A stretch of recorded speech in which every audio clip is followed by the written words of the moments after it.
If the Earth is flat, how can we have different time zones?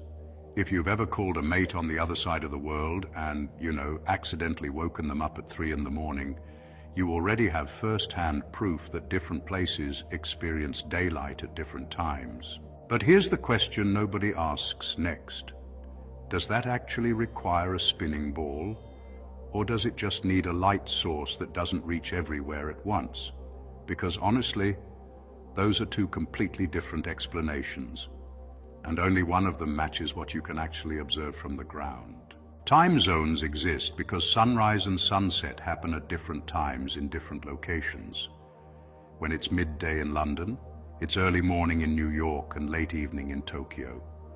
The sun reaches each place at a different moment. The globe model explains this through rotation. Earth spins, different regions face the sun at different times, and you get time zones spreading around the ball. That sounds logical. But here's what it glosses over. The sun doesn't illuminate the entire globe at once. It lights a specific region at any given moment. And that region moves, steadily, predictably, westward. A spinning ball and a moving local light produce an identical result on the ground.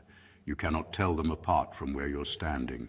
Now let's think about political boundaries and, the logic behind them. It's interesting, isn't it, how lines drawn on a map can shape our understanding of the world.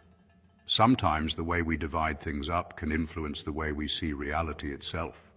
And honestly, it's not always as straightforward as it seems. And here's the uncomfortable detail hiding inside the time zone map. Time zones aren't clean, equal slices. They bend, they skip, they're politically adjusted. Entire countries share one zone for convenience, even when geography says they shouldn't. China is geographically wide enough to have 5 time zones. It officially uses 1.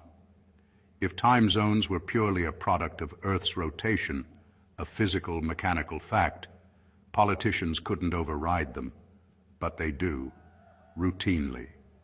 Physical reality doesn't bend for government convenience, but a system managed by human agreement does. On a flat plane, the sun moves in a circular path above the surface, like a slow overhead light completing a loop.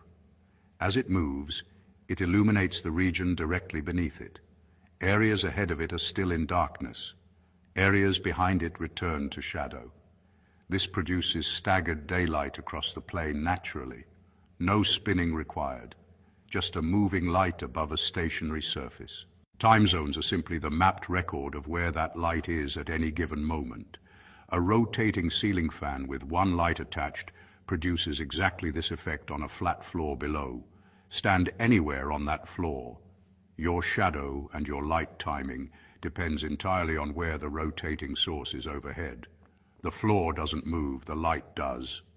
And every position on the floor experiences a different time. That's it, that's the whole system.